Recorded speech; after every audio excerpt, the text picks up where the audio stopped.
Sai Ram. I offer my most humble pranams at the lotus feet of beloved Bhagwan. Dearest Swami, respected elders, dear brothers and sisters. There is a bhajan that's very close to my heart. There are many bhajans close to my heart. This bhajan has an alap that used to often set me thinking. An alap is the initial introduction that you sing to the bhajan. It goes as Har pal har kshan bhool kare hum pag pag thokar khaye ek pag aage do pag piche sai tum tak kaise aaye. It means, Lord, har pal har kshan, every moment of my life, bhool kare hum, I keep making mistakes. Pag pag thokar khaye, at every step I face obstacles. Ek pag aage, one step forward, do pag piche, two steps backwards. Tum tak kaise aaye? How will I ever reach you? A very depressing kind of start, Lord, I keep making mistakes. I take a step forward, but I take two backwards.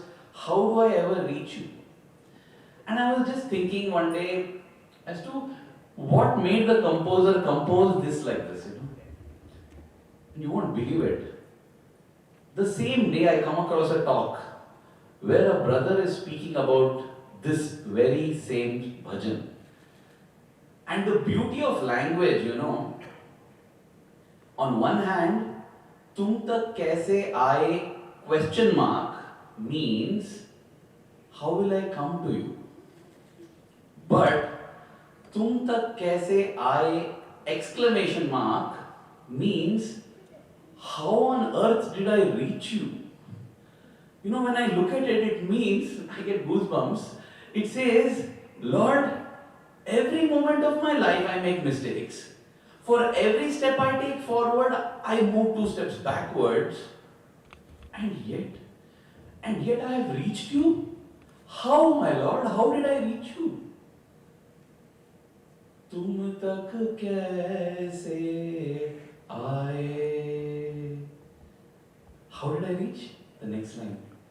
Karuna sagar parama kripalu sai bhakta vatsala tero naam.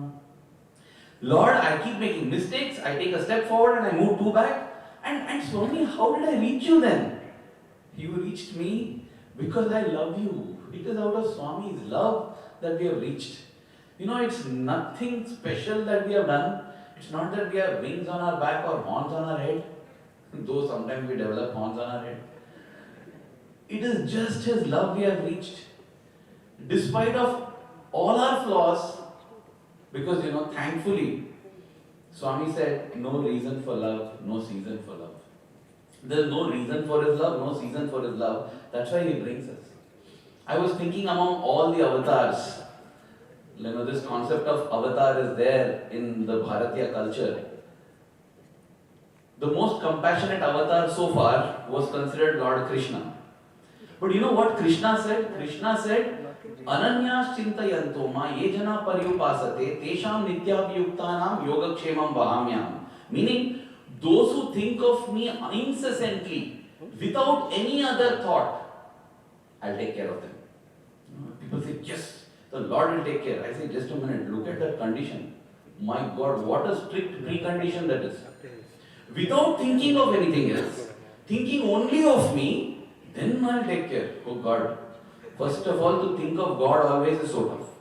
Even if I manage to think, Om Bhur Bhuvasvaha, what was that message on the mobile? Tat Savitur Varenyam. Oh, Sister So has come. Bhargo. So to think of Swami continuously itself is a challenge. To think of God continuously without any other thought. Basically, Krishna didn't want to take care of any man. So he just said, no, I'll take care of you. Simple. That's think of me, don't think of anything. But see our Swami. Swami said, if you need me, you deserve me. Don't think of me. Nothing. If you need me, just think I'll come. I'll come. Because there have been times when people don't know Sathya Sai. I was listening to the experience of Artong Jumsai from Thailand. During the World War, there is a sadhu in orange who comes, and when there is bombing going on, planes are destroying everything, he comes and gives white sand and tells, put it on your roof and nothing will happen, and his is the only home standing. I was just thinking during that war, Swami was a teenager, a teenager who was singing Manasa Bhajare Guru Charanam, but he had gone there to Thailand and done this. And the interesting thing is, once in Vrindavan, Brother Artong Jumsai was narrating this incident. He was saying, and then came a man in orange, a monk, and he gave white sand. In between his speech, Swami says, hey, no, I gave vibhuti, Swami said. That was a confirmation. Swami said, no, I didn't give white sand, I gave vibhuti. You didn't identify it. So, he didn't even know Swami. It's not like, see, that is the large-heartedness of Swami. See, if we know Swami, automatically we will just accept everything. It's so large-hearted, Swami is. We have the symbol that is there on top. Now they have replaced it with values. Before it used to be religious symbols there. So, there are two variations. One is the 5-petaled symbol with 5 religions, and one is the 6th one with the Star of David included, Judaism. I was just thinking, why 2 symbols? It's so sweet, like, it again shows Swami's large-heartedness. That's what it is. We need not fight over symbols. Go behind the spirit. We do rituals, like we do aarti, we do this, and we feel it is, what is the meaning of a ritual? Yes, by itself, ritual is meaningless. But you understand the spirit behind the ritual, it becomes spiritual. Spirit plus ritual is spiritual, that's all. Otherwise, it's a useless ritual. Swami would tell a story of how in a village they used to do a yagna, a homa, a fire sacrifice. And they keep everything ready for it, and they have to start the yagna. There is this cat. This cat comes and drinks the milk and curd every time. So they don't know what to do. They don't want to beat the cat, but this cat is hiding. Only before the yagna it will come and drink. So the Guruji came up with a good idea. He said, wait. He sits on a seat, right? He said, when the yagna starts, lift the seat, put the cat under the seat, and I will sit on that. So I know the cat is below me. So this is what the Guruji did. So many years passed, the cat died. Some more years passed, the Guruji died. But you know what happens? In that village, whenever they do yagna, they go to the neighboring village, catch a cat, bring it, put it under the basket, sit on it and do the yagna. And Swami says, this is what happens if you forget the spirit behind the ritual and stick on to it.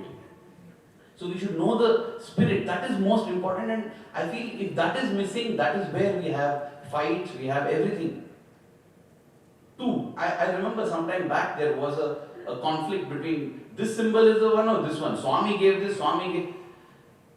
If we read, many of our problems will get solved if we just go to Swami's words. The problem with us, me included, is that I don't listen to Swami's discourses. I don't read what he has said. And I only think of what I think he has said. In the book Conversations with Bhagwan Sri Sathya Sai Baba, John Hislop records, he comes to Swami and he says, Swami, the Jewish devotees are feeling bad. Why they are feeling bad? Swami, because in your symbol you included all religions, but you didn't include their religion. Swami said, no, but this I drew for India. In India, Jews are not many. Because Hislop had a point. There is the fire of Zoroastrianism, and Zoroastrians are very few. Swami said, no, but in India, a lot of Parsis are there. So for their sake, I put. Then he said, but Swami, Jews, outside India, we have a lot of Jews, and they are not represented. Swami said, that cross is there, that will not be enough for them. Like, can they not adjust under? So you can read it, that is the conversation. Then he says, no, Swami. Oh, okay then. Prepare a note, we will include it, and you for your international organization, you put it. So that's how two came. They said, okay. I'm sure if somebody had made a representation and said, Swami, Taoism, we don't have Swami. Okay, make it 7 petals. I don't care. 5 petals, 6 petals, and make it 1000 petals, no problem. It doesn't matter. All the lotuses are created by the Lord. We have to understand this spirit. So instead of fighting over whether our symbol should be 5 petals or 6 petals, understand that the principle behind 5 or 6 petals is the principle of coming together united. That's all. Doesn't matter. 12 petals, put it, Swami will be happy. No problem at all. When we say forward together, yes, forward together, as I said in that bhajan, every time we take one step forward, we take 2 back. We definitely need Swami's compassion to move front. And Swami is very compassionate. It is a very, very special and unique avatar. In fact, in his discourse on the 11th of October 1986, Swami says, don't walk in front of me. I will not follow you, you may not know the way. Don't walk behind me. You may not be able to keep up with me, I may not lead you. Walk beside me, be my friend. Swami says, be my friend. That is what is meant by walking together. It's not as simple or as ephemeral as we walking together. It's about each one of us walking with Swami. When each one of us walks with Swami, we will all walk together and 100% we will be walking forward, not backward, because we are with Swami. I feel the key is about each one of us walking with Swami. On one occasion, Swami came to a group and asked, how many of you are there? Swami, we are 17. 17? Yes, Swami. You are missing someone. 17, Swami. No. 17, Swami. Swami is not part of your group. Oh, Swami. 18, Swami. Swami went. Next day, Swami comes. How many is your group? Swami, 18, Swami. No, you are missing so many people. So, 17, 18, Swami. I'm there with each one of you. You're 34. Oh, yes, Swami. Yes, Swami. So, now, okay, now all answers done. Then Swami comes next day. So, how many in your group? Swami, 34. 34? We are all one.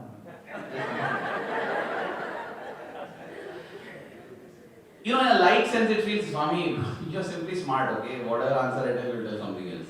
But no, that is the stage of evolution. You have to move. You have to move from I to we to he. Finally, I don't exist. Swami, what? There is nothing. We're all one only. It's all one. You know, it's like the heart fighting with the lung and fighting with the tongue. You know, the hand was feeling jealous. This mouth sits and keeps eating whole day. And I keep doing all the work. I mean, how foolish it is. The hand is energized by whatever the mouth eats. And the mouth is fed by the hand. There's no need for anybody to feel superior. There's no need for the leg to feel inferior, for the head to feel superior. The head can't move without the leg. The leg can't move without the head. Both are needed. So this oneness is what is the meaning of forward together. And this oneness doesn't come by our external unity. We all have to be united with Swami, our own Swami, individual Swami. Swami had once said, there's a difference between the Yadavas. The Yadavas are family members of Lord Krishna, God Krishna, and the Gopikas. What is the difference? The Yadavas said, hey, Krishna belongs to us. Krishna is our family guy. But the Gopikas, the illiterate, cowherd girls and boys of Vrindavan, they said, we belong to Krishna. See, on the face of it, it looks like the same, but it's a big difference. Swami said that the Yadavas said, Krishna belongs to us. The possessive, exclusivity. And Gopika said, no, we belong to Krishna. Everything belongs to Krishna, we also belong. Inclusivity. Swami said, what happened?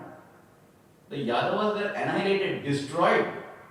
You try to claim exclusive rights on the Lord, you get destroyed. Because the Lord is universal. Everything is in Him. And the Gopikas enjoyed love and devotion to Krishna, but they also suffered pangs of separation from Him. Because Swami said, because they also felt that we belong to him. We are Krishna's possession. You can lose your possessions. But among the Gopikas, Swami points the example of Radha. Radha, Swami says, it's such a blessed devotee. Swami has written a drama about Radha, which was enacted by the boys. Swami has written a drama. And in that he writes, Radha is unable to bear Krishna going away. She says, Krishna, you are leaving me and going. I can't live without you. And Krishna says, no, I have to go. And he goes. Looks very ruthless. God, you don't have? You are the one who kindled love in the heart. And having kindled love and make me feel that I can't live without you, you just one day leave. You just leave and go. And you're so ruthless.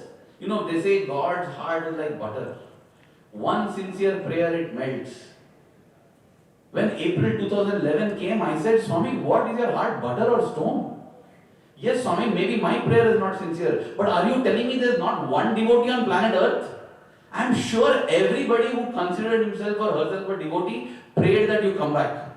And yet you just went ahead and just left. Why did you do that, Swami? Why did you go?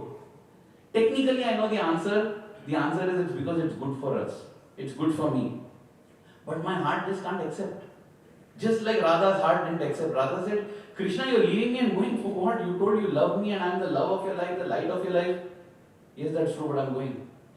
And Swami says, in the drama, Swami only writes, Krishna leaves and Radha is heartbroken. But the next time Krishna visits actually, the drama is about how Krishna is revisiting Vrindavan, Gokul, and all the Gopikas are crazy and mad with joy. And all are running in joy and waiting to do their own special things with Krishna. Only one Gopika is nowhere near, Radha. She is sitting by herself on the banks of Yamuna. So Krishna comes and all the Gopikas are rejoicing, all the Gopalas are rejoicing, everybody is happy. Swami writes in the drama like that. But Krishna is like, where is Radha? Radha is not here. Tit for tat, get it, man, your karma comes back. but that's what it is. Krishna is not like, where is Radha? So he goes and he says, Radha, I have come. Radha says, oh, yeah, good. But it's not like how we think these days, that she's upset and now I'll pay you back. No. Krishna says, Radha, I have come, you don't feel like coming to me? She says, Krishna, you can come only if you left. You have never left. The Yamuna flowing there reminds me of you. The moon in the sky reminds me of you. Krishna, you can never leave me if you want. I challenge you, Krishna, try leaving me. You just can't go anywhere. How can you go anywhere when you are everywhere? And Swami says, Krishna, this is what it is, Radha. And that's why Swami would praise. Swami would say, Radha, R-A-D-A, Radha. You remove R and put in the end, it becomes A-D-A-R, Adar. You remove A in the put, it becomes Adar. And A-R-A-D, Arad. Swami says, Radha is the dhara of Arad. Meaning, Radha is the incessant flow of devotion. That is the ideal. That is the ideal. That is friendship, Friendship is two bodies but one soul. And that is what Swami wants us to develop with him. Only then can we walk with him. Because it's not like I walk with him when I'm in Puttaparthi, I walk with him when I'm in the center. When I'm walking on the road, when I'm in the MRT, I'm walking with him. How do I do that unless he is with me? In this context, that's why I was thinking, if you look at the 9 forms of devotion, Swami would say Shravanam, Kirtanam. Shravanam is hearing, Kirtanam is singing the glory, Vishnu Smaranam, Pada Sevanam. After listening and singing, you go to contemplation, Smaranam. Then Pada Sevanam. Pada Sevanam is loosely translated as worshipping the Lord's feet. But Swami said no. Pada Sevanam means walking in the footsteps of the Master. Then Vandanam, Archanam. Vandanam is worship. Archanam is, again, Sanskrit, English doesn't have good translations. It again means offerings. Dasyam, which is being a servant to God. Then Sakhyam and Atmanivedanam. So Sakhyam is friendship, and then Atmanivedanam, which is merger. The penultimate step before becoming merger is friendship. Friendship with God. And that's why Swami says, be my friend. When I look at an example that Swami gives for friendship is Arjuna. Arjuna is Arjuna and Krishna. Swami says, that is true friendship. So, it many times looks very easy. Cool, Swami. Like if I have my own Swami, I'll be your best friend, really. It's very easy, right?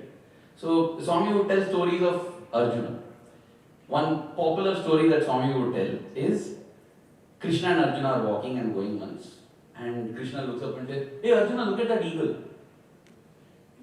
Arjuna doesn't even look up.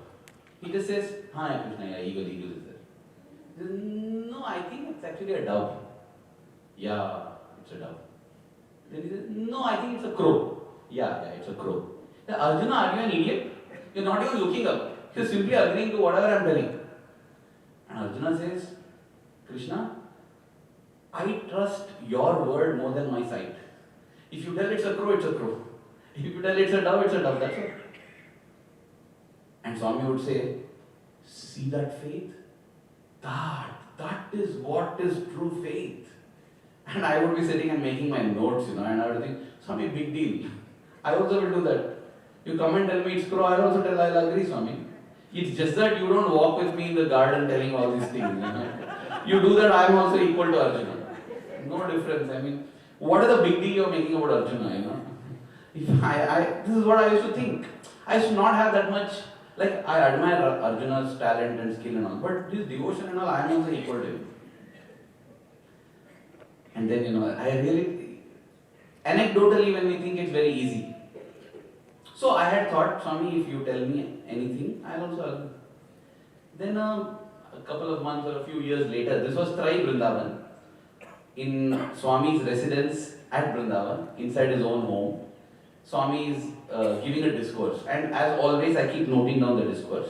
The only time I stop writing is when Swami tells a story, because Swami repeats his stories. And I know the story. The minute Swami said, okay, I just make a note, this is that story. Because afterward I'll make my notes again.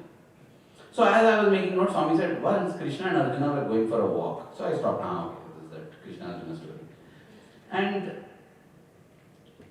Swami also, depending on the mood or whatever, depending on which bird he is pleased with, he changes the bird. Sometimes he tells it's a sparrow or something. No problem, right? Anything. That day Swami said, and as they were walking, Krishna looked at the sky and said, look Arjuna, there's a horse. I was like, yeah. And this was luckily an in-house session. Devotees are not there. But the fresh students, the new students had joined in, and some of them will be non-devotees. Okay. I was like, Swami, what did they think of you? What are you telling Swami? And then Swami is absolutely normally is continuing. And Arjuna said, yes.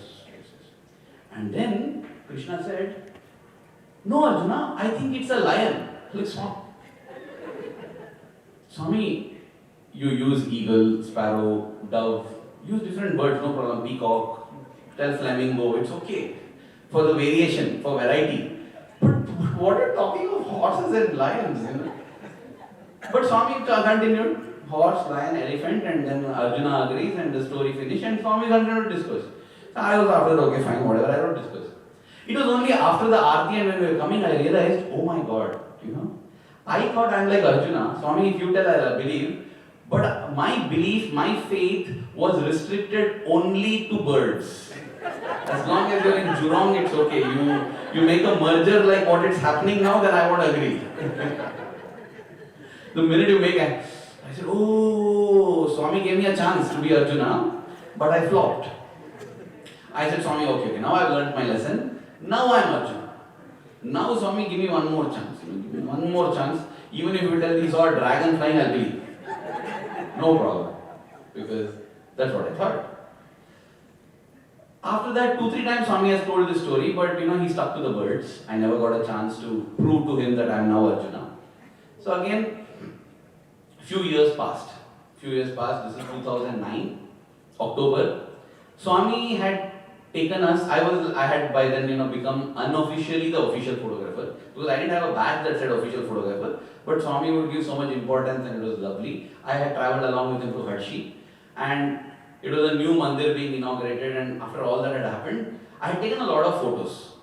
And Swami used to every day interact and speak. So one day I thought, as soon as Swami comes out of his room, let us set up a television with all the photos connected to the laptop, so we can show Swami different photos. And just basically the way to spend more time with him.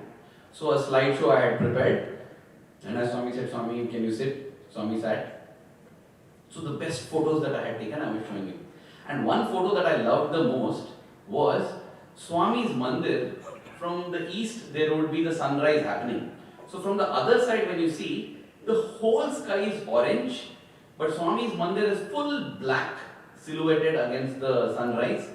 And it would feel very symbolic, because the whole sky is orange. It's like, this is the residence of orange, which is Swami. So I showed that photo, and I thought, no, Swami will praise, Swami will be happy with the photo. Swami liked it. Swami said, hey, wait, let me see that. So, seeing it. Swami said, so we took this last night. I said, no, Swami, I took this in the morning. How did you get this night photo in the morning? I said, no, Swami, this is morning. Swami said, no. This is night time. It's fully dark there. I said, no, Swami, this is early morning. No, I think there is the moon. It was full moon night. I said, no, Swami, see that orange it is? Orange is sun. Morning time. But the building is black. How do I explain photography, exposure, I underexpose? No. Swami, the sun is orange, Swami. So it is morning. Oh, okay, whatever you say. Yes. And then we went ahead, Again, it was after the session I realized, Chand aur Suraj tumne banaye. I sing, oh Lord, you are the one who made the moon and the sun. But I am another sun. If you don't realize Swami's power, if he wants, he can make that. In an interview room, there was this lady whom Swami asked, how many children? He said, Swami, 2. Son? No, Swami, daughters. Have a son. Swami, too late now. Swami said, not if Swami wills. Okay. For 10 years after, she didn't get a son, but for 10 years after that, people are asking, hey, good. Because it is possible. Even if you are a 55-year-old woman, you can get a son if Swami will. So people kept asking her, So whether it is that son or the son, he can create. But that's what it is. It's not easy to be Arjuna. It's not easy to be Arjuna. Because we falter at every step. We think we are devotees. Swami said, no, I should tell you are a devotee. We can self-proclaim. I am this, we can proclaim, but Swami has to proclaim we are the devotee, right? He is the certifying authority. We can say that we are aspiring to be devotees. We are aspiring to be students. Swami had said, you are a student of the Sathya Institute of Higher Learning. Don't call yourself Sai student. Because Sai student means you have to follow Sai, what Sai is telling.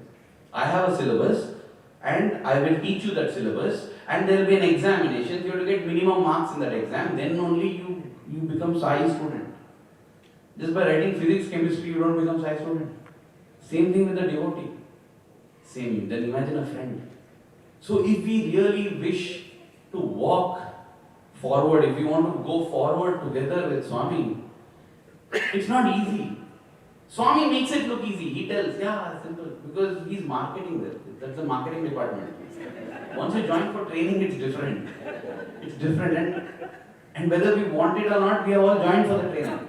The very fact that on a Sunday when I could have done 100 things that are much better from a worldly perspective, I have chosen to come here, which means that I have decided to enlist. No need to get scared, because this is definitely going to promote us. It's going to promote us to a place of absolute peace, serenity and joy. A peace and joy that nothing can touch. Health, wealth, relationship, career, nothing will touch. People would ask, if I become Swami's devotee, will all my problems get solved? I said, no, if you become a true devotee of Swami, you will not have a problem at all. I won't have any problem? No, others may say that you have a problem, but it won't feel like a problem for you. Because there was once somebody said, Swami, you said chanting God's name makes you free of all suffering. But Mirabai, who chanted Krishna's name, she went through torture. Then Swami said, did Mirabai tell you that she had torture? Did she tell you? You are thinking she had torture. She didn't suffer. She was blissful. She was told, Krishna's name or poison. She had poison. Stop chanting Krishna's name or we'll thrash you. Thrash me. Because the joy that she got from Krishna superseded everything else. It didn't matter at all for her. And Swami would say, God's grace is like that. It will not remove your karma, but a painkiller doesn't remove the problem. But it makes you immune to the pain. You won't feel the pain. It will not clear the thorns in your way, but it will act like a slipper on your soul. The Lord's love envelops our soul, just like the slipper envelops the bottom sole, and ensure that no thorns prick us. We still walk on the thorny path, but you won't feel a thing. That is what it is. That is the incentive to join, because really, we'll all face troubles in life which nobody can solve. Only Swami can solve. And I can tell with personal conviction that I have faced that. So many problems which nobody can solve and only Swami can solve. But if we want Swami to solve, we should have a relationship with him. We should dedicate some time for him. No time. It's always like that, In the young age, you have enough time, you have enough energy, you don't have money. Then you grow older, so therefore you want money. Then you grow, you join a job, you have money, you have energy, but no time. Then you grow old, you have money, you have time, but no energy. So what can I do? What can you do? Make Swami a priority, man. Make Swami a priority, You're going in a car at high speed, from the other side a truck comes and bashes into it. How many times I have heard this, in Kulwantwal, people narrating? I'm driving in the car and from that side a truck comes, bang, it hits. I said, Sai Ram, and nothing happened. Why? Because Sai Ram came running. He saw me and said, oh, Sai Ram, I'm a little busy, tomorrow I'll come. No need, Swami, tomorrow I'll only be there. When we call him, we want him to rush immediately, leaving everything that he's doing. But we don't have time for him. It's not fair. Because Swami is an absolute reaction, reflection, resound. Take one step towards me, I'll take 100 towards you. But we tell Swami, I don't want to take one, you take 99 enough for me. No, it will not happen like that. Because I have seen, some place I saw a saying which said, take one step towards me, I'll take 10 towards you. Another place I saw, take one step towards me, I'll take 100 towards you. One more place I saw, take one step towards me, I'll take 1,000 towards you. I think depending on the emotion of the devotee, they add the steps. But you know what? Everywhere that one step is common. You have to take that one step. Nobody says sit in your place and warm the seat there and I will come 99 steps. No. Because God is an amplifying and magnifying factor. He will multiply the grace 1,000 times, 1,000,000 times, 1,000,000,000 times if needed. But even if he multiplies it with 1,000,000,000 and you give an initial seed of 0, 0 into billion is 0. We need to make that investment. Because it's a priority. Once, there was a singer who used to sing regularly. He had a bad throat. Because of which he could not sing for some time. Then his throat became fine. He thought, I'll ask Swami, can I restart singing? So he was not getting the opportunity on it. Every day he's trying to ask Swami, can I start singing? 3 days, 4 days, 5 days. He didn't sing for 1 week. Then Swami one day looked at him, hey, why are you not singing? He said, Swami, you have not permitted me. Swami said, you went to bathroom? Said, restroom? Yes, Swami. You asked my permission? You didn't ask, right? Had food? Swami, you had food? Yes, Swami. You took my permission? Why? No, till Swami tells I won't eat food, we'll never do that. Swami, till tonight I'll wait. If you tell me, I'll have. If you don't tell me, I'll anyway have. Because it's a need, it's a priority, I need food. Swami said, then what? So that's all. Swami just joked and everybody laughed, but it was very clear. If singing is a priority, just sing. Why are you asking? You, Swami, we want to do this seva, can we do? Why are you asking, man? If that thing is there, go and just do it, no? When I was in Radio Sai, Professor G. Venkatraman, very, very lucky to be mentored by a sage like Professor G. Venkatraman. Very strict, but yes, when we had a new studio, the studio was ready, we said, let's invite Swami for inauguration. He said, hey, look, till today evening 6 o'clock, if Swami comes, let him come. Otherwise, tomorrow we are going to start recording. I said, sir, but Swami, nothing doing. If he doesn't come for inaugurating the studio, we will produce something and show it to him. And you know what? Swami didn't come for the inauguration. 4 occasions, whatever video we have produced, we have sat with Swami in his residence on his TV and watched it.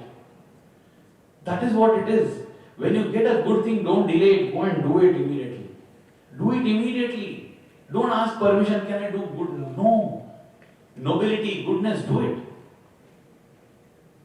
Coming back to moving together with Swami, friendship with Swami. Oh, time just flies.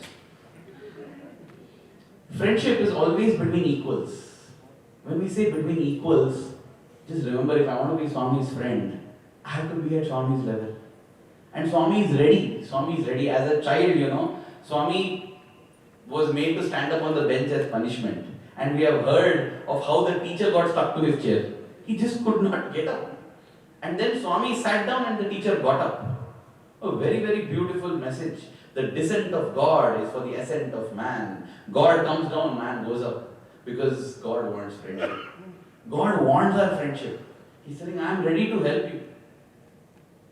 Many times Swami has told 100 times, you go and ask any student, who is your best friend? God is my best friend. Swami is my best friend. Still we forget.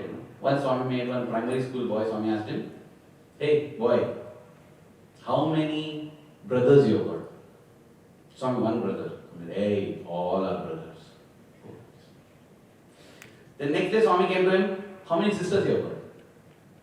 Swami, no sisters, Swami. Hey, all are sisters. He was getting trained. So next day Swami came and told, hey, how many friends you have got? Swami, all are friends. Swami, no, God is your only friend. God is your only friend. Because only God knows the innermost recesses of your heart.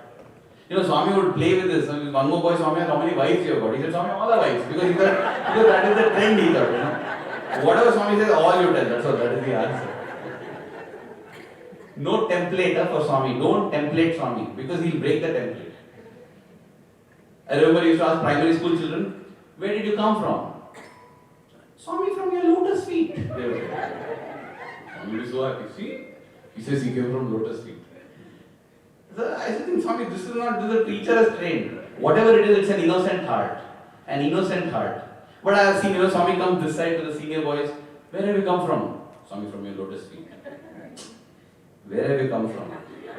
Swami, from your lotus feet. Hey, where have you come from? Bombay, Swami. Go on.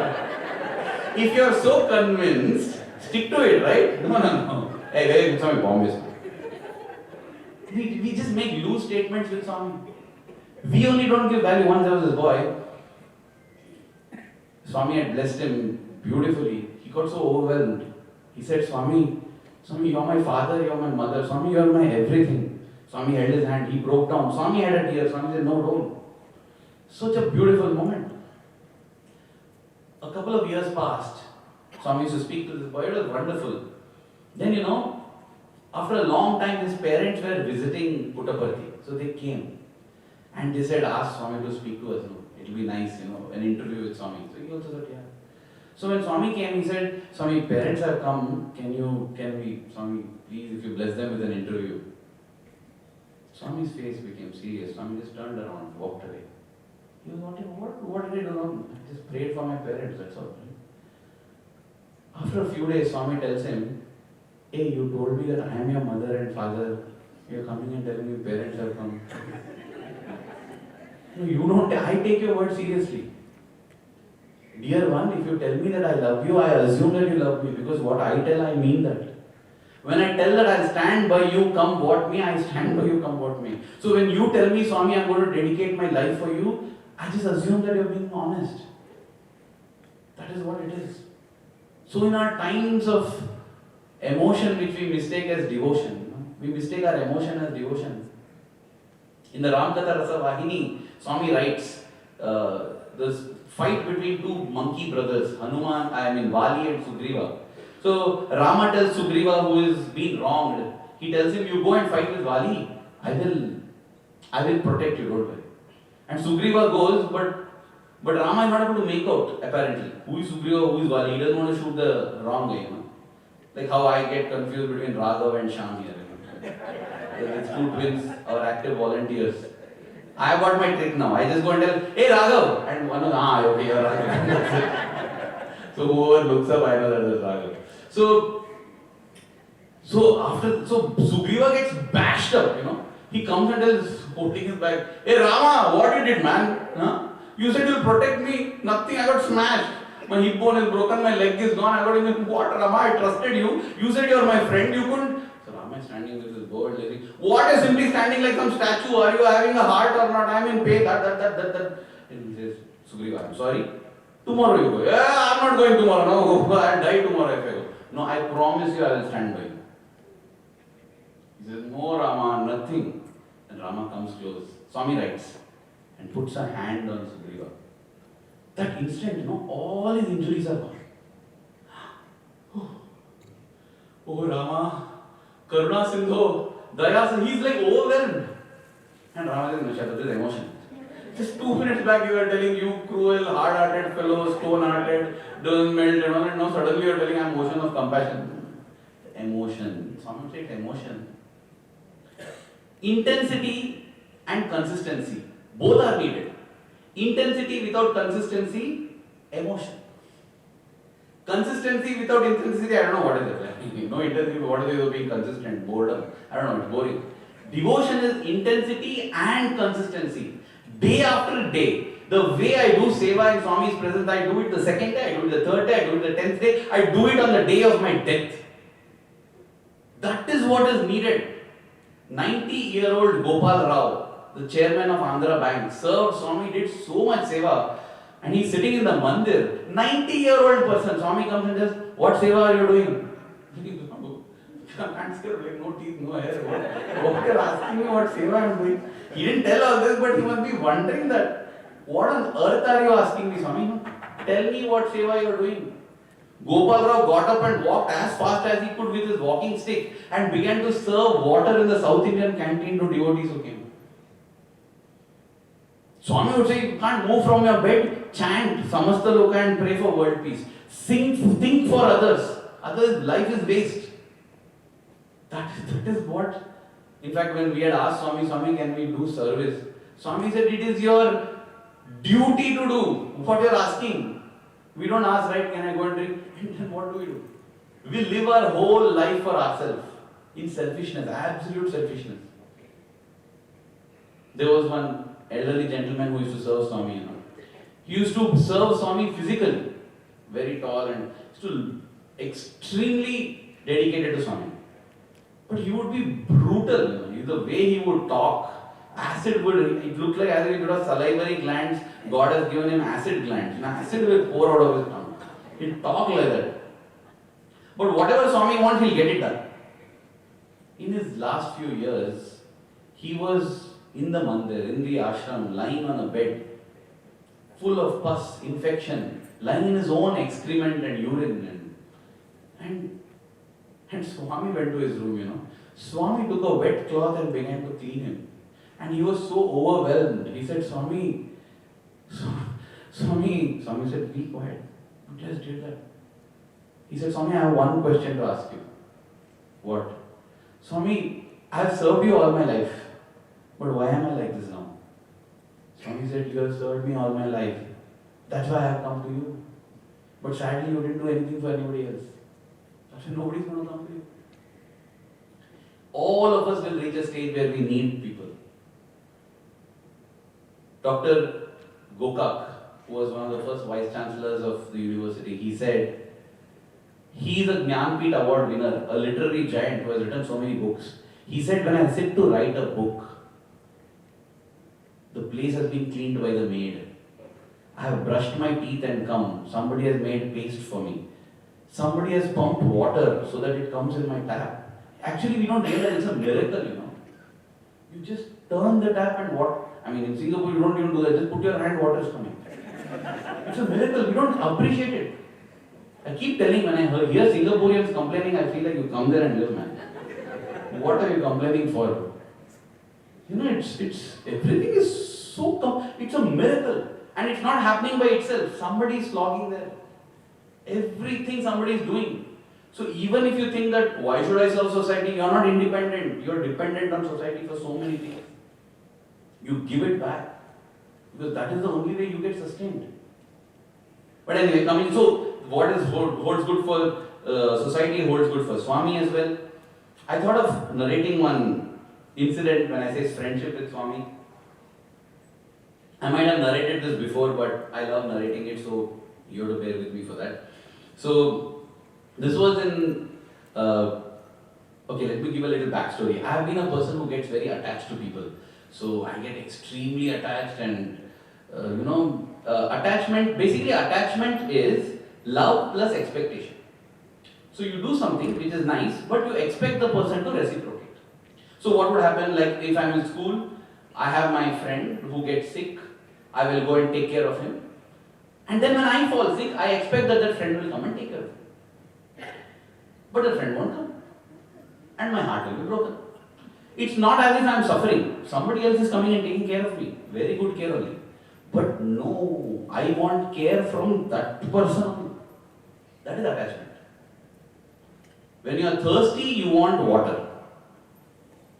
If this water gets over and I still stick to this cup, that is attachment. It doesn't matter where the water comes from.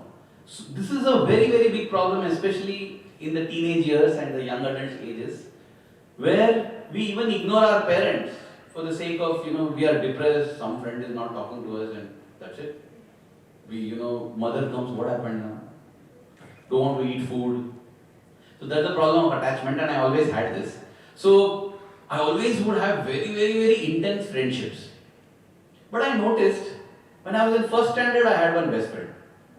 Okay? So when you say best means it is the number one, right? So it should be number one. But when I reached 5th grade, I had another best friend. When I reached 10th grade, I had a third best friend. So this best friend looks, for me, has been like a rolling trophy. How can it be best when it is changing every year? It's not like the World Cup, right? But it has been like that. And if we think of our lives, it will be like that too. And I am such a person who gets so attached, you won't believe it. Prabal Patel, my first standard best friend, I'm in touch with him. Prajakta, who is my 5th standard best friend, I'm in touch with her. My 10th standard best friend, I'm in touch with him. Each one I'm still in touch with, but this was a rolling trophy that used to go on. So, what happened was, in 2003, I went to a Archie store and I saw one card which said, 101 reasons why you are my best friend. I took that and I said, oh. And at that time's reigning champion best friend, I thought, this is perfect for this person. I thought, So I'll give this card to that person, okay? But what happened was, just before I could give, I began to read 101 reasons. Some of the reasons didn't match. So I said, no, wait. I'll allow this person to mature into a better friend. And when the time is ripe, I will give the card. But that person never matured. By that time, the trophy changed hands and I had a new best friend. Now again, this best friend, when this best friend's birthday came, I thought, okay, I'll give him the card. He was in the hostel. So I took the card and, I thought I'll write. Dear had already been written. The name had to be filled, that's all. So just before I could write the name, I thought, no. Again, he's not matching. It's like something that the previous guy had qualified, this guy is not qualifying for those. So I came up with another plan. What I did is, what all were matching, I wrote that in another piece of paper and gave this paper to him, not the card. Because the card, very special. Then again it happened with another. So from 2003, 2008, we reached 2008, the card is still with me. The cover is frayed, it's got little soiled, but it's still with me because I'm still in search of my best friend. And you see, this is what I say, the disconnect between what we know and what we think we are, If anybody asked, I used to give speeches God is your best friend, but here I'm searching for best friends in the different people in the world. And then came the December of 2008. That time's Rolling Trophy owner was, some of you may know, he gives talks. His name is Amay Deshpande. So brother Amay Deshpande was in reckoning for the best friend trophy. So when his birthday came, I thought, you know what I'll do?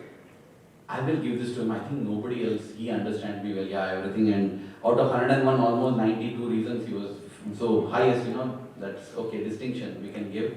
So I thought I can give it to him. So for the first time in my life, I wrote a name on the card. I wrote A-M-E-Y. I thought, oh my God, it has taken me 5 years to write a name. Will Amma even know the magnificence of this event? So I thought I'll write a covering letter. So I wrote a covering letter. Dear Amma, let me just give you a brief history of the card. This card was purchased with the intention of being given to so and so. I wrote the name. But then that happened and he or she disqualified. And then it was meant for so and so. And so and so and so and so. And whole history I wrote and said, and now that card is coming to you. You just have to melt in your glory level. That is what I'm giving you. So on his birthday, I went to him and I met him after the Mandir session. Swami had just gone in. He was a research scholar in the university. I was working at Radio Sai. So I went to him and said, hey Amai, happy birthday man. Hey, why all this? Not needed all that. I said, you need it, just keep it. It's needed. So he said, oh, okay, fine. So we had some tea together. I said, come, let's chat. So we walked. He came to the studio. We sat there. We chatted for a long time. So everything. And then he said, I need to get back to the hostel. And he left. He left and I was like, wow, okay. And he opens the card. No, he's just, I was waiting, when my phone will ring and he'll like, Aravind, oh man, you're such a thing, man, you're my baby. Oh, I was expecting a lovely, love-filled conversation. As soon as he opens the card, 1 hour over, 2 hours, so he's not calling me. Oh, what happened? Is he so overwhelmed that he's unable to speak?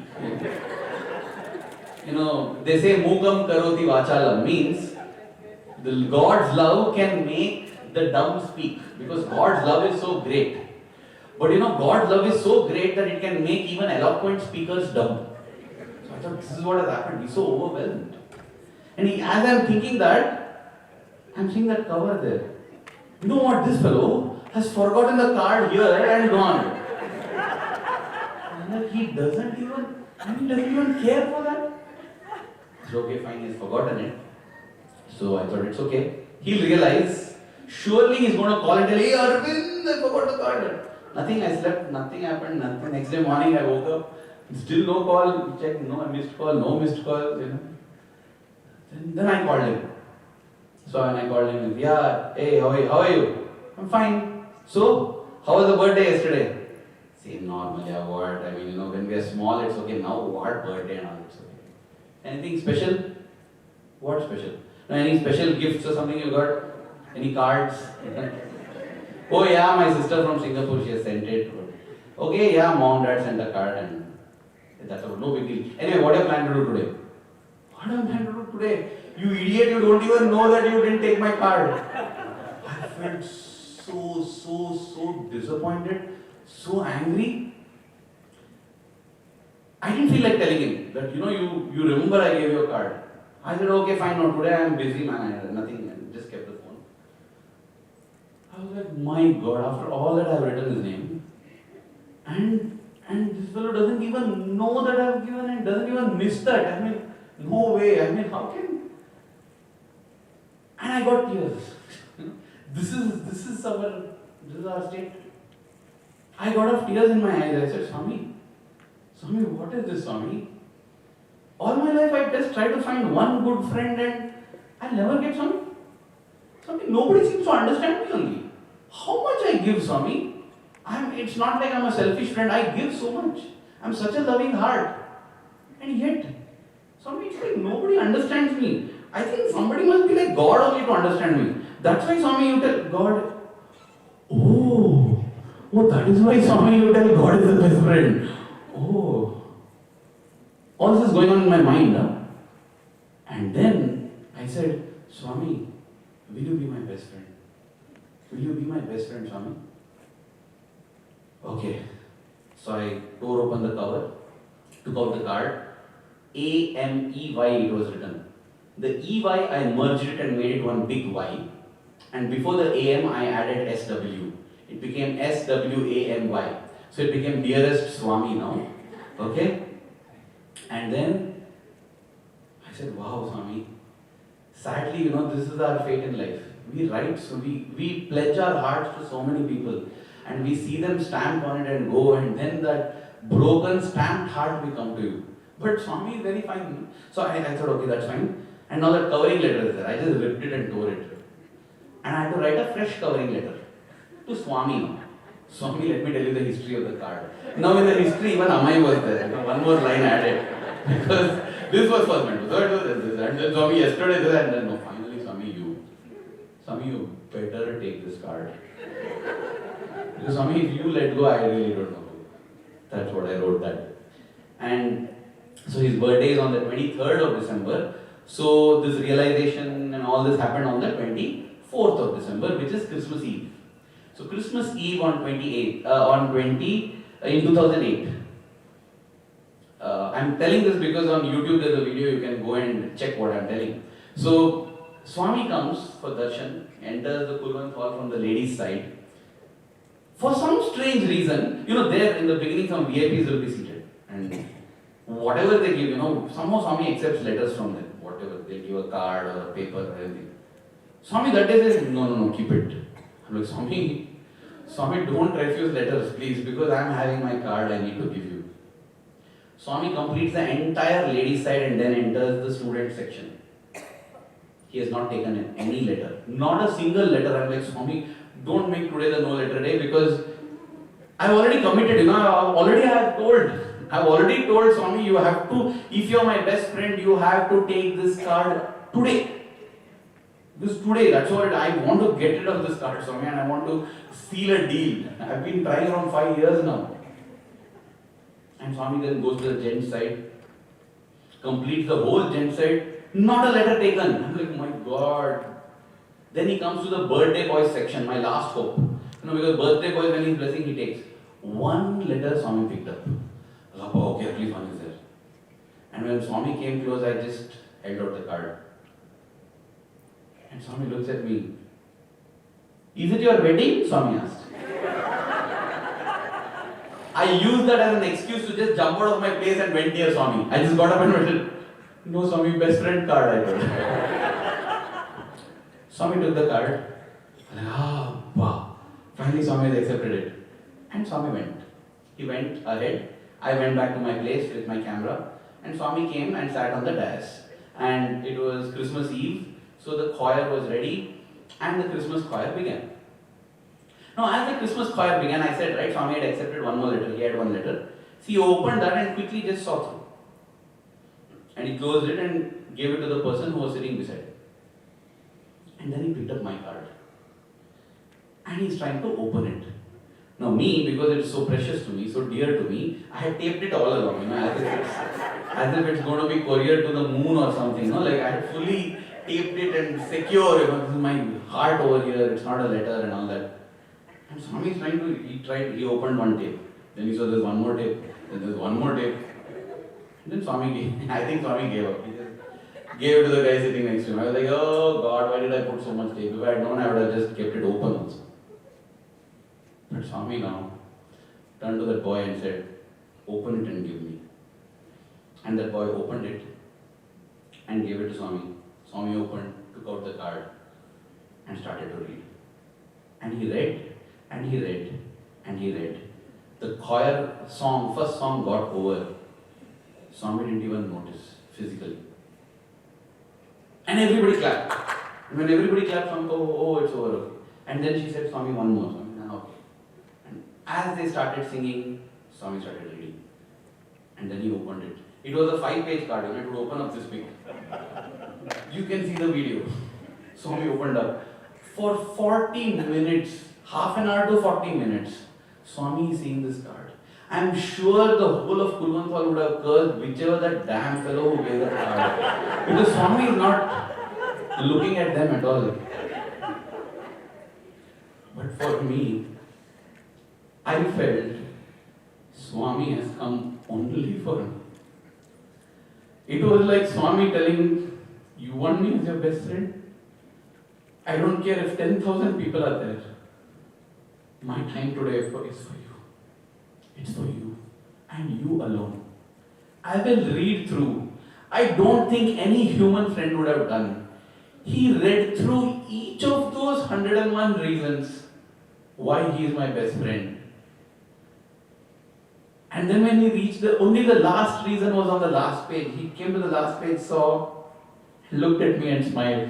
I still remember the last reason was, you're my best friend because. And the last reason was, because you are you. Because you are you, Swami. And I just melted that day, because he saw the last reason, the last song gets over, he reads the last reason and he smiles. And I said, Swami, how foolish I have been. All my life thinking this friend, that friend. And believe me, dear brothers and sisters, from that day, my attachment problems vanished. Because the solution for attachment is not cutting away. This person caused me hurt, I'll cut away this person. No need to cut away anyone. Just grow strong in your devotion to Swami. It's magnets, right? Just get attached to Swami. So strong that even if somebody attaches to you and they pull, they will go away, but you will be with Swami. Swami had said, in a tree, there's a leaf, there's a flower, there's a fruit, there's everything.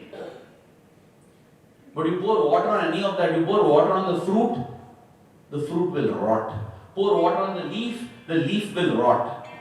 Pour water to the root will reach the water will reach the fruit, the leaf, the branch, the trunk, everything. Swami said, your friends, your relations, your mother, your father, your guru, your everything, they're all the parts of the tree, the grand tree. God is the root. Pour the water of your love to God. And I'm telling you, this is not like I became a sannyasi. I have found much more fulfillment in my relationship with my wife.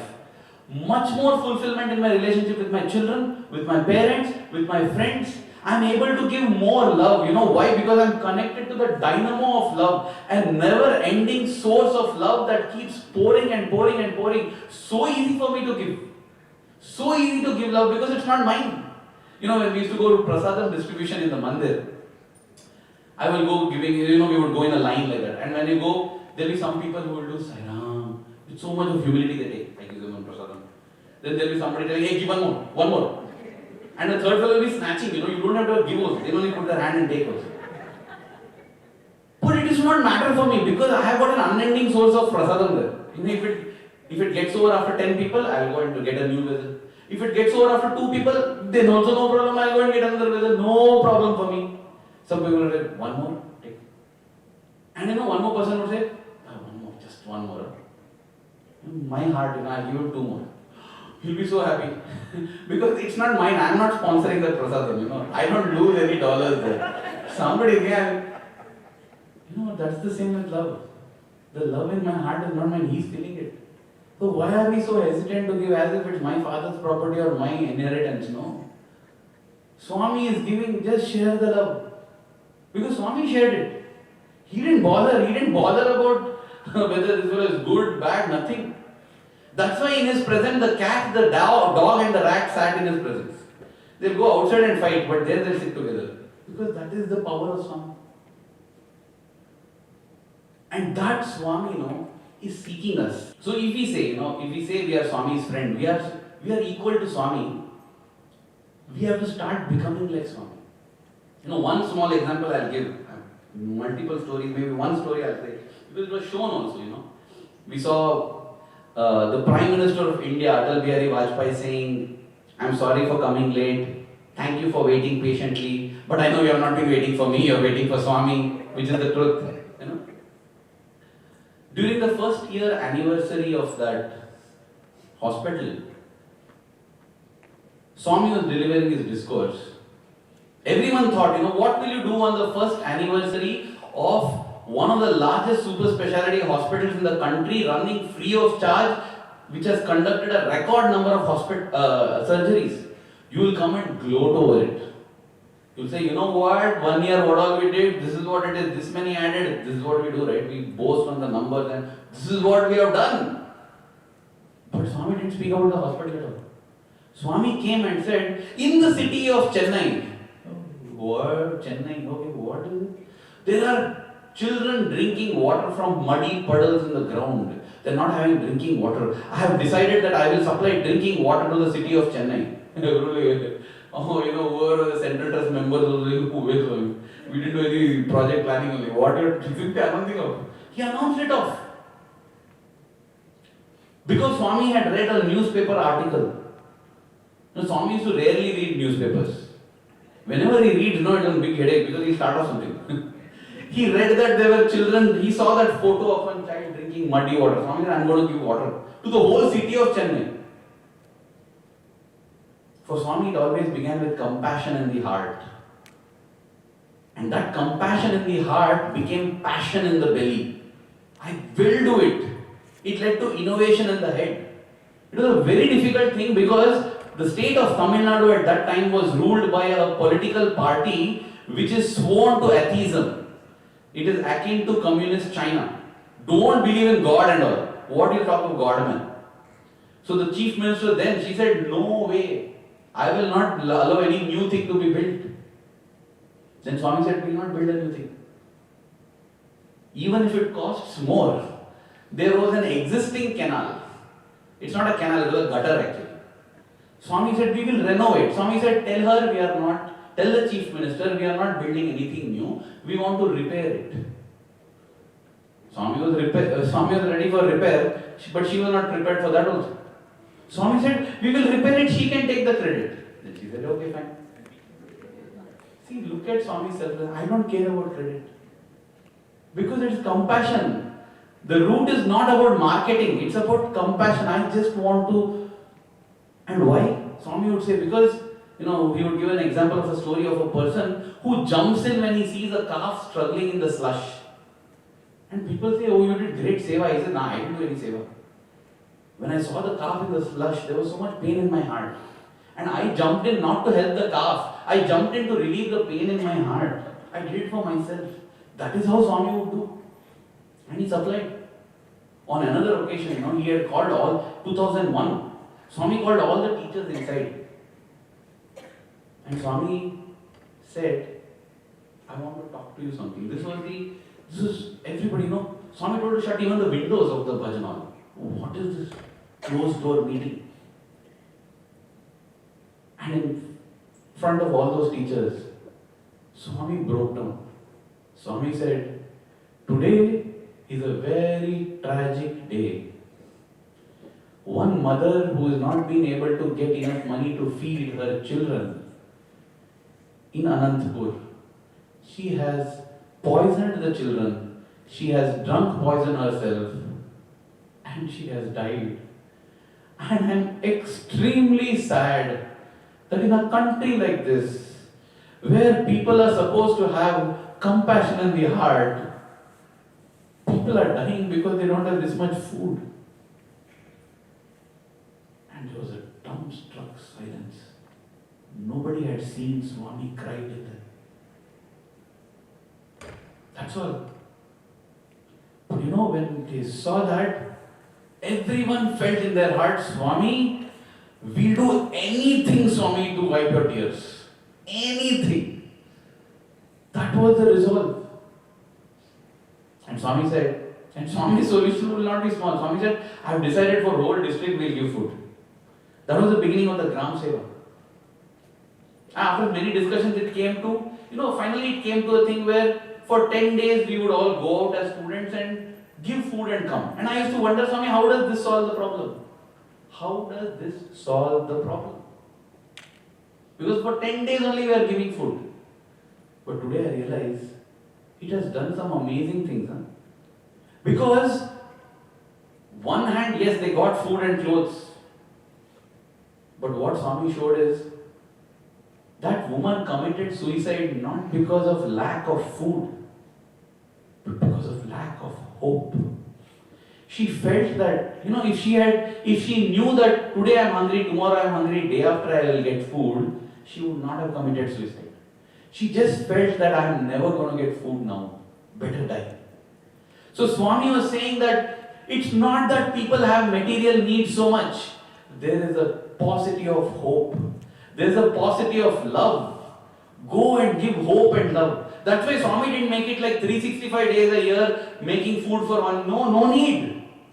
Once in a while just go visit an old age home and tell, hey, Granny, I love you so much. Give one hug. Believe me, brothers and sisters, that hug will give life to that woman for 1 year. We don't realize the power of love. And on the other hand, when we went, we got sensitized. You know, they say I complained about the lack of shoes till I met somebody who didn't have feet. They are keeping rice in a heap on the floor. Their provisions are 2 heaps, 1 heap of rice, 1 heap of lentils. That's all is their food. I have a kitchen larder stored, 5 kg rice, 5 kg. My God. Having seen that, no, you will never waste food in your life. You will never feel like wasting food. It'll eat into you. How can I waste when people are dying because of that? That sensitization is needed. We need to do seva for our own uplift. We need to grow. Not just sitting in, many times we just feel, okay, we'll go inward. I'll just connect to Swami, I'll do my bhajan at home. Swami didn't do that. Yes, that is also needed.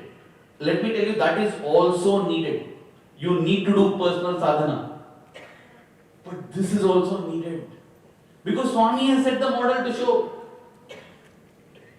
Swami just didn't say, let us pray to God, let's hold a havan that all the hunger in the state is gone. No. Get up and do, man. Get up and do. Go out. Serve. And Swami would be waiting. You know, when we come back from village service, he'll be waiting.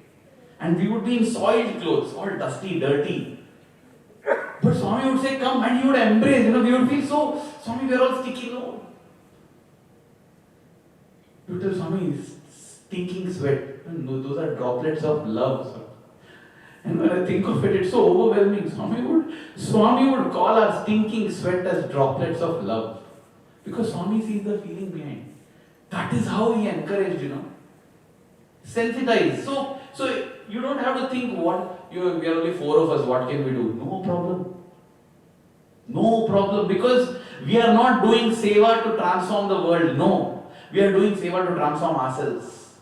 Side benefit is somebody's help. That's all.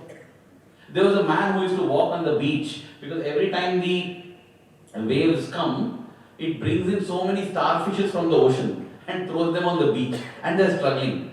So this man, as he goes for a walk, he picks the starfish and keeps throwing back in the sea. And somebody thinks, what a fool. What is the use? So one fellow came and told him, what is the use of what you're doing? It doesn't make any difference at all. This person doesn't reply. He bends and picks another starfish and throws it and says, it made a difference to that one. It made a difference to that starfish. You going and hugging and helping possibly the orphans or the seniors, whoever, it will not solve the problem of orphans and old age in the world. But believe me, it will make a world of difference to that one person. And just knowing that will make you feel so fulfilled in life. It will give you such fulfillment that you will not want anything else. And once you get that joy, it is so addictive. It is so addictive, you will forget your own pains. You know, the way Auntie Vasanta is going about organizing this, she was on drips. What is giving you the energy, Auntie? Having got to know all her problems, physical ailments.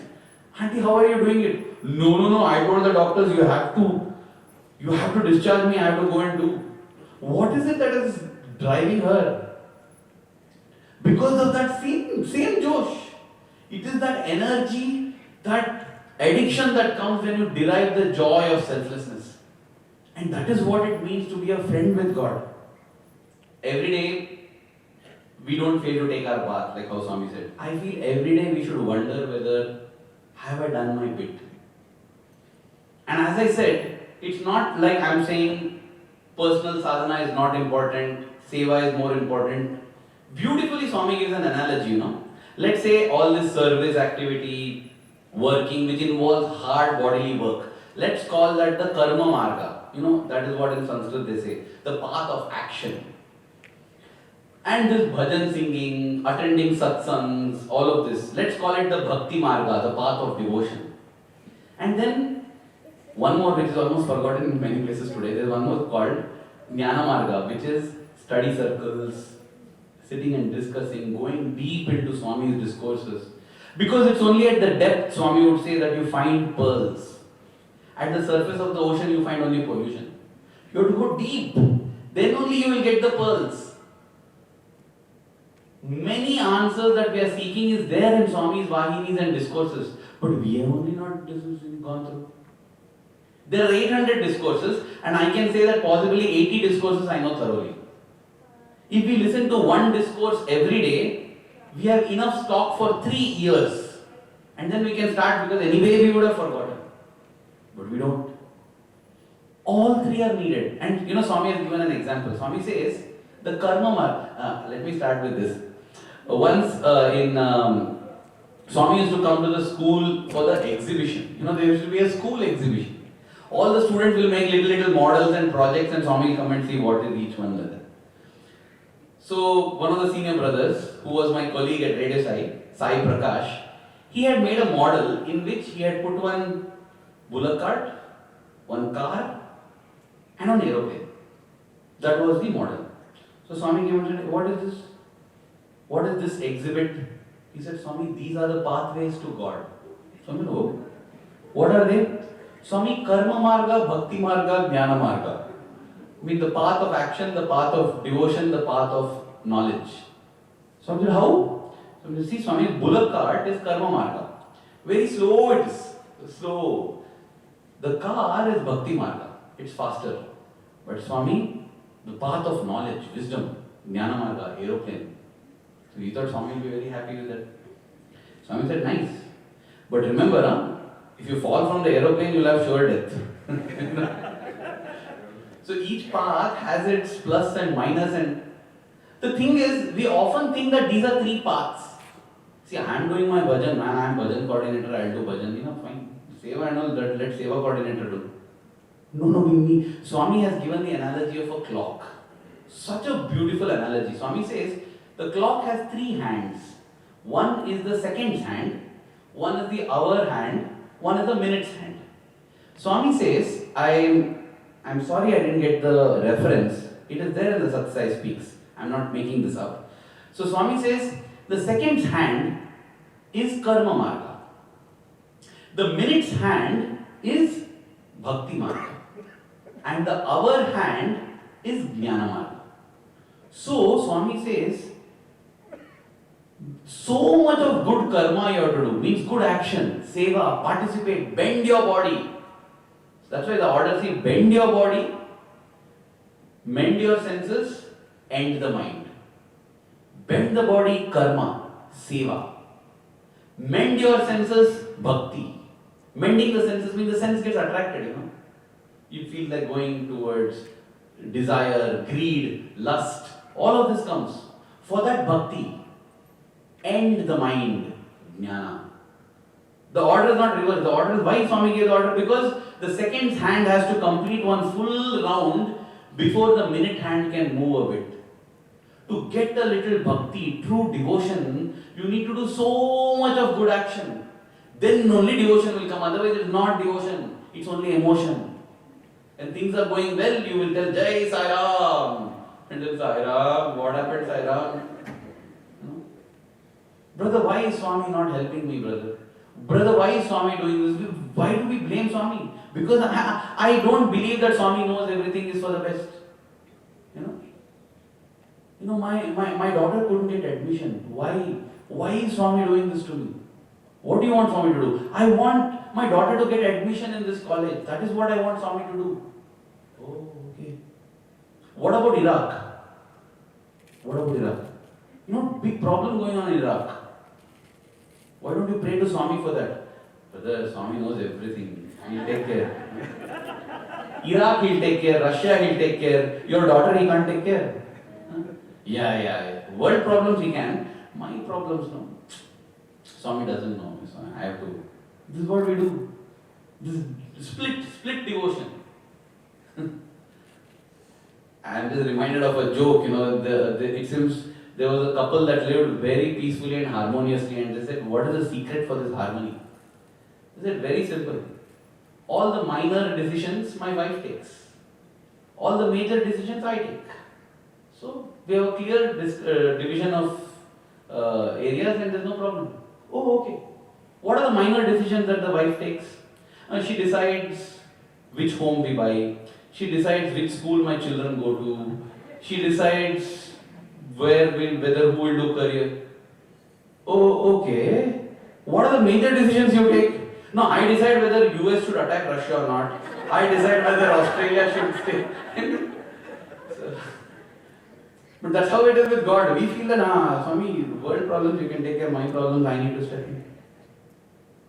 So, Swami says, so much of good action you do, then only you get true devotion.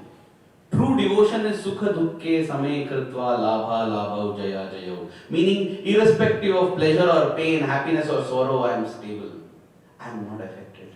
Because I say, Swami, it's for my good. Swami, you love me, Swami. You can't do this to hurt me. Swami, you are so powerful, Swami. Nobody can cross you and touch me. But despite this, if something is happening, it must be for my good only. It must be for my good. My little daughter, I take her for her vaccination.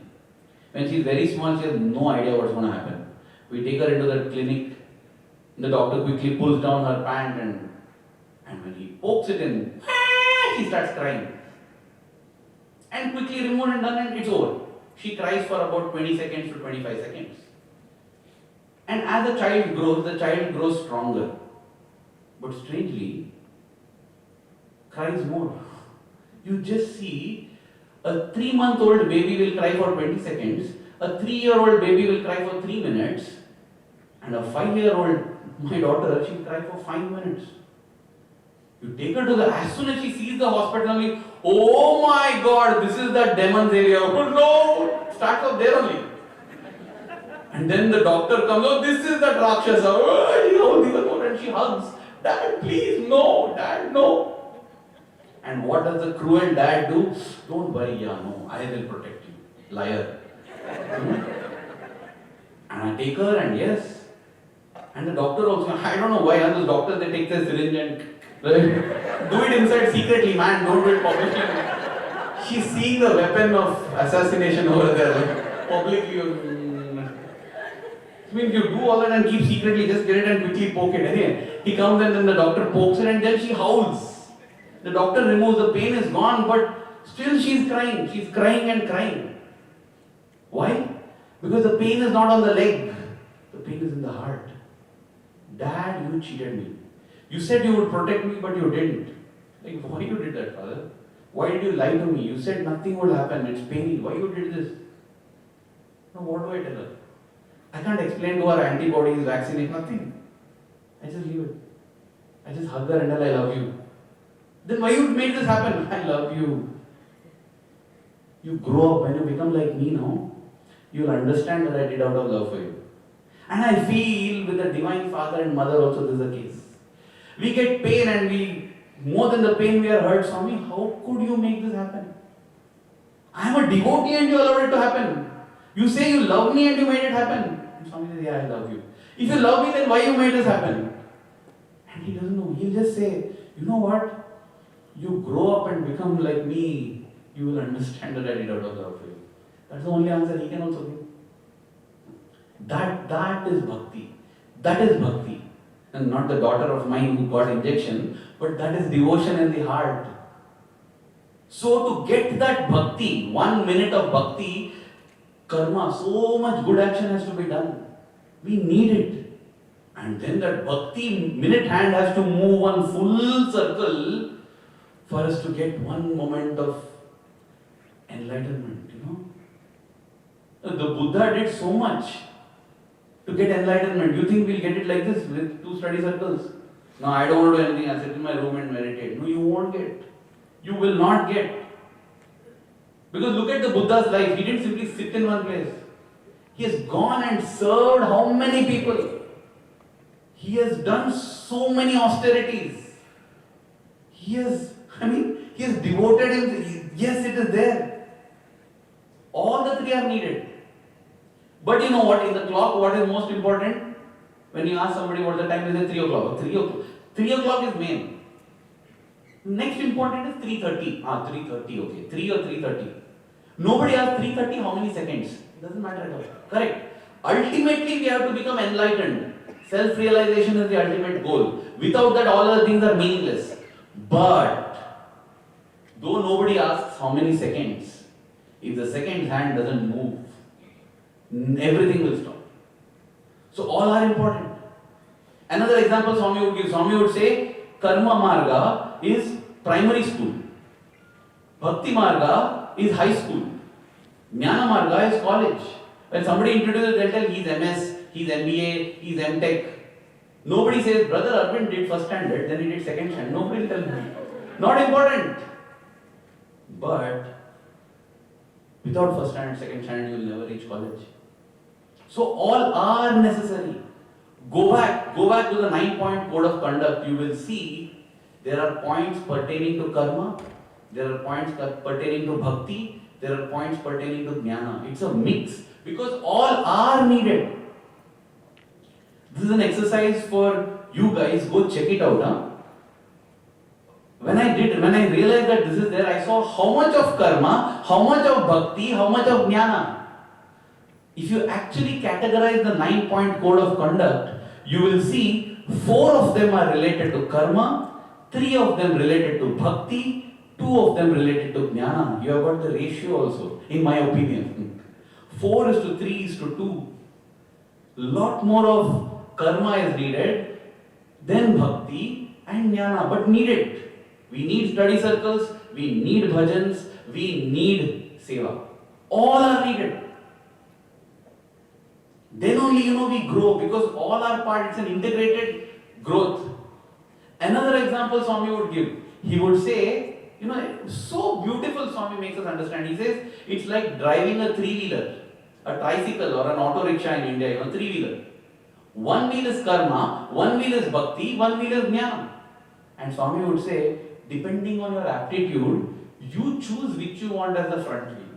Yeah. You may be a predominant bhajan singer, but have the other 2 wheels as well. You may be a predominant seva person, have the other 2 wheels as well. You may be a predominant person who dives deep into the teaching, sayings, quotes and does study circles, but have the other 2 as well.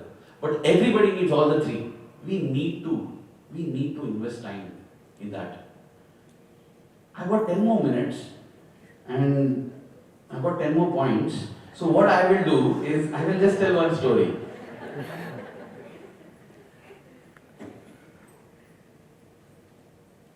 Yeah. So I'll just tell the story because again this is a story that I love a lot. I don't know where I heard it from, but I find it very motivational. So this is the story of what I call as a person whose name is Krishna Dasa. Krishna Dasa means servant of Krishna. Okay. So there was this very special temple in India where, why was it special? Because every day Krishna would appear.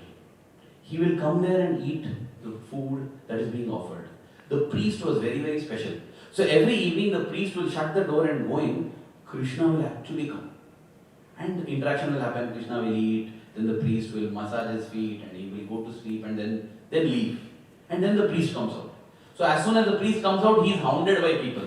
Because they'll tell the priest, hey, my daughter's wedding, hey, my son's career, this one. Everybody will tell their problems to priest. And the priest will carry all their letters and next day again he'll go and this is the thing that would happen daily. In this village was Krishna Dasa. What does Krishna Dasa do? Morning he comes, he sits in the temple and closes his eyes and he's going on crying. Just cries. And then he leaves in the evening. Next day, whenever he comes to the temple, he does only this. So the priest is thinking something must be bothering him. Some big and deep problem. So he's thinking, at least if he gives a letter, I can go and tell Krishna to solve this problem. But this fellow doesn't even give letter. Everybody comes into the temple, everybody bows down to Krishna and gives a letter to the priest. Krishna Dasa will sit all the while crying and then go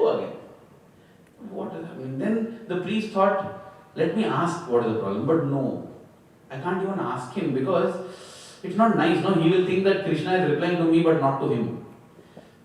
So that day the priest is so upset, so worried about Krishnadasa that when Krishna comes, he's looking very downcast. And Krishna says, hey, what happened, my dear priest?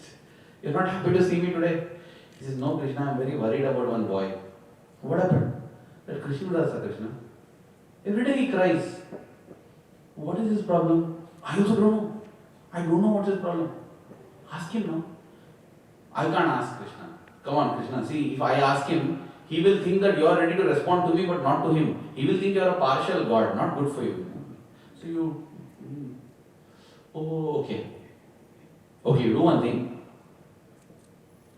Tell him that Krishna will solve his problem. He will give him what he wants. Okay? Priest says, oh yes. You will give him, yeah. I know what he wants. Tell him I will give him what he wants. But, God will always say, then tell one but. Okay, what Krishna? But, ask him if he wants it. What he is seeking, I am ready to give. But, just confirm with him that he wants it. Hey, Krishna, come on, he is crying, man, daily I see him. You don't see, I am seeing. Daily he is crying. He will definitely want it. Yeah, just confirm that and then you let me know. Oh, done, Krishna. Okay, chalo, bye. Today you leave fasting, man. I'll go and solve that fellow. I want to catch him fast. Papam, Sometimes we feel that. We feel we are more compassionate than God. Swami, please take care of this person. What, Swami, come on. We think like that. We are more compassionate than God. We don't know the past, present, and nothing we know. But we act compassionate. So now the priest goes and tells, hey, Krishnadasa, good news. What is the good news? Krishna is ready to give you what you want. You want it, no? Krishna says, hey, you want? No. Krishna is telling if you want, he'll give you. You want it, right? What you are assuming, naturally, I assume you want it. You've been crying every day. And Krishna says, tell Krishna that if it is his wish to give, he can give. Arey yaar, you just, damn it, just tell you want it, man. No. I will not tell I want. If he wants to give, he can give. Like he's a football between the Lord and the devotee. Okay, fine. I'll tell Krishna and I'll check with him. So he now goes to Krishna again. Next time Krishna comes, he says, what? So he wants, shall I give him? Krishna, little problem, Krishna. See, he's telling that if you want to give, you can give. He is not telling whether he wants or not. But I think he wants. No, did he tell he wants? No. Krishna, no, please don't. Please, Krishna, you. And Krishna goes off into bliss. And then Krishna takes out his flute and starts dancing in joy. Krishna, what happened? You don't know how happy I am, you don't know how happy I am. You see, didn't you understand? No, I didn't understand. What happened? You are telling if you want, he is telling no, if you want, he is telling you want, and then you are dancing now. He is crying there. Krishna says, listen man, just listen. When you have a problem, what do? I come to you. When anybody in the village has a problem, what do? Krishna, they come to you. Why they come to me? Because Krishna, they know that you will solve their problem. And after I solve their problem, how many of them come and tell thanks? Krishna. Yeah, Krishna, yeah. Once you solve their problem, yeah, people are just happy. Till the next problem comes, they don't come back. Then when they come with the next problem, why should I solve it for them? Krishna, come on, you are an ocean of compassion. Everybody knows also, that's the problem. Everybody knows that you are extremely compassionate. Even if they forget you, they know that you won't forget them. You're so sure? Yes, Krishna, we are absolutely sure. Even if we give up on you, you won't give up on us. That is why we keep giving up on you, no? We know that you will never leave us. Why do you think it's like that? Because Krishna, you are love. You are love. And we are all blessed, Krishna. We are blessed to have your love. And then Krishna says, my dear priest, even I want love like that. But you know what? Even once if I don't respond to you, you scold me. You forget me. You feel that you can ask you can come to me whenever you want, I will never forget you. You know what? I can go to Krishna Dasa whenever I want, I know he won't forget me. You think that I am an ocean of love. Whatever you do, I'll tolerate it, I'll be fine and I'll still love you. You know what? Whatever I do or don't do, Krishna Dasa will tolerate it and come to me still. All of your hearts, if you tear it open, you will see Krishna installed there. But dear priest, if I tear my heart, you will see Krishna Dasa installed there. I also need love, my priest. And I don't give Krishna Dasa what he wants because he is the only one who gives me love. Dear brothers and sisters, the Lord yearns for our love. Swami used to cry when devotees would leave. We just don't see it. We think we are yearning for God and God is not responding. The truth is, He is yearning for us day in and day out. Because the smallest things I have seen in my life, smallest things. Swami had once said, anybody who gives their youth to God have the right to demand anything they want from God. And God will give, I will give, Swami said. 2 occasions so far in my life, I am 40 now.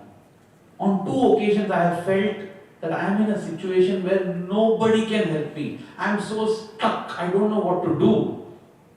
And I got upset with Swami. And I told him, Swami, you said anybody who gives their youth to you, you will protect them and you can demand from you. I have given my youth to you, Swami. I don't know if I have given, but I just assume. I have given, Swami, why are you not coming? I want you to come now. And believe me, brothers and sisters, he has come now like that. Like that and responded that it has left me stupefied and stunned like, my God, Swami, are you so fast? He's that fast. Because whether I take my word seriously or no, he takes his word damn seriously. He is there. So, anytime the question arises, why is Swami not responding to me? Why is Swami not helping me? The sad, bitter truth is that I have not invested in Swami. The time that I have invested in my relationships, the time I have invested in money, in my career, in my other things, in everything, I am not investing that in Swami. That's all it is. Because God is ever waiting. I just feel, I'm not here telling let's become selfless. Let's be selfish, okay? Dear brothers, let's be supremely selfish. And that's why let's go for the best. Let's not go for second best also. Let's go for Swami. It's the best investment. It's not a sacrifice. Every little ounce of effort that I do for Swami, will come back multifold when I need it. 100%. Nothing else will come back. One 2008 crash, millions and billions that you had built, all this just went off in that financial crash. What is happening to, for example, in Ukraine or Russia? Your homes, your property. I mean, nothing is permanent. 1 second it is there, other second it is gone. But with Swami, everyone he'll safeguard and keep. And possibly he'll not give it to you when you want because he's keeping it for when you need it. And believe me, brothers and sisters, when you need it, he will flood you with such love and grace and care that you'll fall on your knees and break down crying, asking him, Swami, why do you love me so much? I have done that. It has happened to me. I broke down and I said, Swami, why do you love me so much? Swami said, hey, emotion, be quiet. That's all. He just brushes it away. The ocean of compassion flows love on us. We started by saying, I'll conclude with this. It's about circuit breakers. There were circuit breakers. Singapore has moved from circuit breakers to the Formula 1 circuit. That is what should happen to our march towards Swami as well. We were in a circuit breaker stage. It's time to get onto the Formula 1 circuit. Get our cars running up, ready. Get out of the pit stop and surge ahead And that's what emerging stronger will be about. And that's what will the next talk be about. I pray to Swami that our love for him grows stronger every passing moment. Swami, let us never forget how much you love us. Because Swami, if we can just remember that one thing, we will automatically do everything right in life. Swami, you tell us, follow the master, face the devil, fight till the end, finish the game. Swami, my prayer is that let us just follow the master. Because when we follow the master, we'll automatically face the devil. We'll automatically fight till the end. And we'll automatically finish and win the game. Thank you. Jai Sai Ram.